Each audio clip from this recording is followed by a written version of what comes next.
negosyante at salespeople, ito na ang sagot sa tanong mong, kaya ko pa ba? Ilang beses ka nang nagising sa umaga na iniisip, paano ko babaligtarin tong target sales na to? Ilang kliyente nang nangako, pero hindi nagbayad. Ilang buwan ka na bang nagtataka kung kailan ba matatapos ang stress sa negosyo mo? Ang tanong, hanggang kailan ka lalaban nang wala kang pahinga? Ako si Poy Dilara, isang certified forward-facing coach and consultant for professional resilience.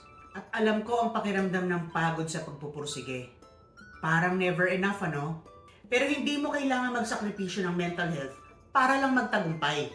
Kaya iniimbitahan ko kayo sa Forward-Facing Professional Resilience, isang workshop para sa mga taong nasa sales at sa mga taong nais magnegosyo, na gusto pa rin magtagumpay kahit gaano kahirap ang laban. Sa workshop na ito, matututunan mo ang mga sumusunod.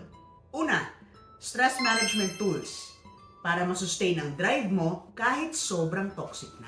Pangalawa, mindset shift para hindi ka lamunin ng pressure ng quotas at deadlines. Pangatlo, resilience strategies na magagamit mo agad para bumangon mula sa burnout. Hindi ito dagdag sa mga to-do list mo ha. Ito ang solusyon para gumaan ang paghawak mo sa trabaho at negosyo. Pagkatapos ng workshop na ito, ganito ang mga pwedeng mangyari. Mas kalmado kang haharap sa kliyente o customer mo. Wala nang sigawan, wala nang argumento. Mas magiging focus ka. Mas kaya mo nang gawin ang mahirap nang hindi ka natataranta. Mas naaalala mo kung bakit ka nagsimula. Para saan at para kanino ba talaga ang negosyo at trabaho mo. So magkita-kita tayo sa January 11, 2025, 10 a.m. to 2 p.m. Manila time. So virtual workshop lang to, kaya kahit naka-casual o nakapambahay ka, walang problema yun.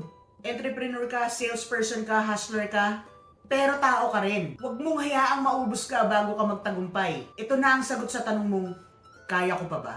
Kaya para sa mga business warrior dyan, para sa inyo to.